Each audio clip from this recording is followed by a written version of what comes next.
So a somewhat optimistic, somewhat concerning, depending on whether you're looking at this as glass half full or glass half empty update about Caitlin Clark right here. And this is from Chloe Peterson. And she has not said anything, by the way. She has absolutely not said anything here. This is not an update from her. These are just things that I have noticed in this short clip. And you can see right here, Aaliyah Boston makes her half-court shot. First of all, I can't go full screen, unfortunately, because of where I am and the way I'm recording. But if you guys have not seen, Aaliyah Boston's obviously, she steps up to shoot the ball here. Aaliyah Boston, if you're looking closely, you might not be able to see it if you're on TV, or if you're on mobile. Aaliyah Boston has her right quad strapped up. I don't know if that's a normal thing. But then, people are like, she stares down Caitlin Clark afterwards. There is one big concern. Because yes, Caitlin Clark did partake in the shootout. Did you see her run? She did do the contest walk in and she was taking her shot. And nobody knows whether or not Caitlin Clark participated in practice today. The one concern is where Caitlin Clark is. So if you guys have not seen in this clip, Caitlin Clark is with the injured crew. She's over here with the injured crew. That is not ideal.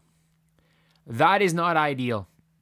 She's over at the side at practice with the injured players.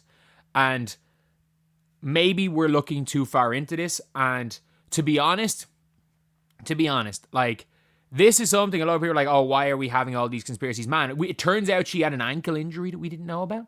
Like, we have to take that into account. Like, nothing about this is normal. So we have to go and put on our Inspector Gadget hat, and we got to figure this out.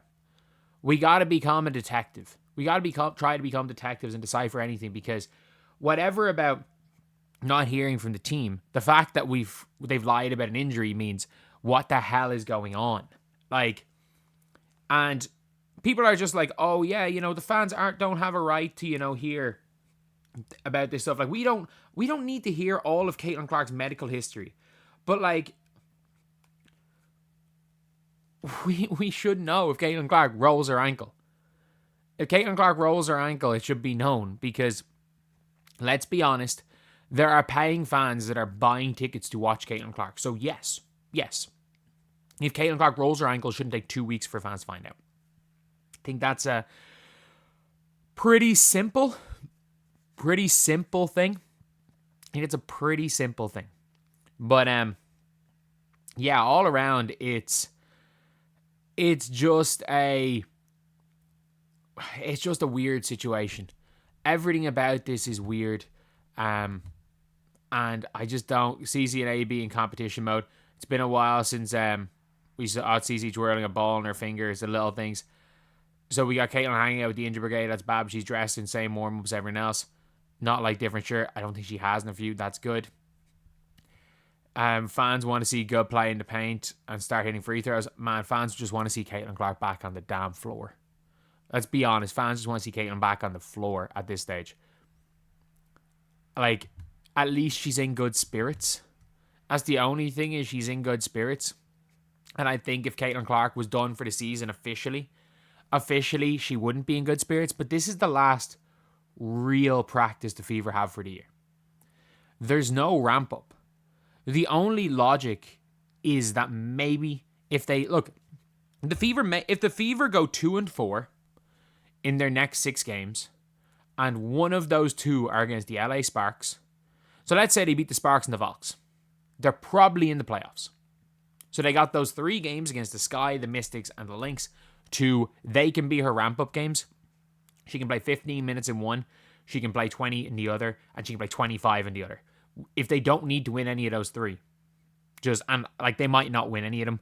Honestly, with Angel back for the Sky, the Mystics might be still in the playoff one. If they're out, that might be an easy enough one to play. But they had a decent enough year last year, so they're probably 3rd, 4th.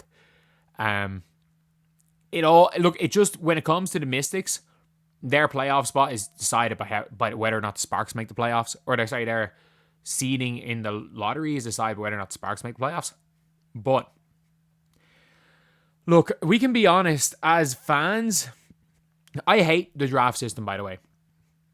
I hate incompetence being rewarded.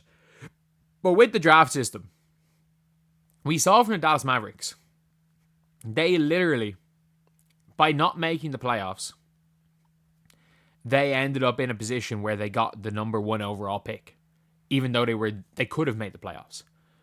They kept their pick in 2022 or 2023.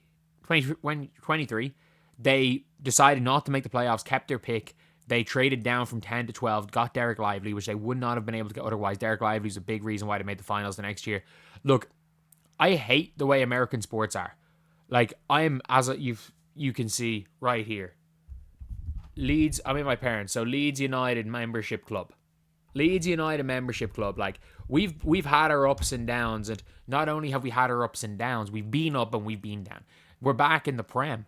We're back in the big time. But you know what? We essentially got relegated to equivalent to the down minor leagues for years. We were out of there for 16 years growing up as a Leeds United fan. So it's one of those things where I'm like, I always want to see teams go for it, and it's the reason why I love the Miami Heat.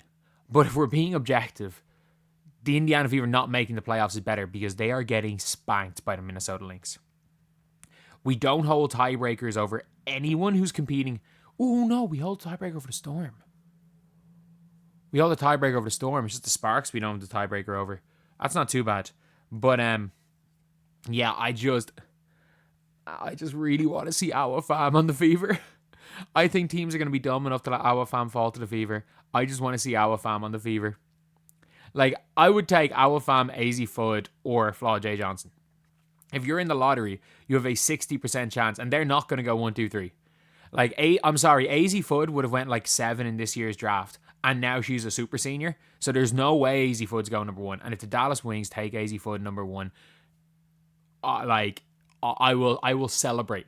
You will see me celebrating on a draft stream if the Dallas Wings take AZ Fudd 1 or 2. But yeah, it's one of those things that I think one of those 3 could fall to the Fever. And I mean, Flaw J, Aaliyah, and Caitlin as a young big 3 could be insane. Could be absolutely insane in 3 or 4 years drafting. All in rookie deals at the same time, which means you can keep Kelsey Mitchell and you have 2 more max contract slots because you're going to get Sophie on the cheap. Like, the Fever getting a high-level rookie this year and someone that's going to come right into the rotation in the draft is going to be so big because the Fever have 3 max contract slots. Assuming one's given to Kelsey Mitchell, they got 2 more max contract slots.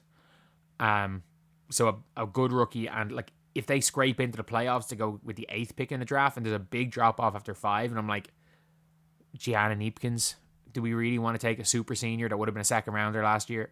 I don't think so. But anyway, yeah, that's the video. I'll see you guys.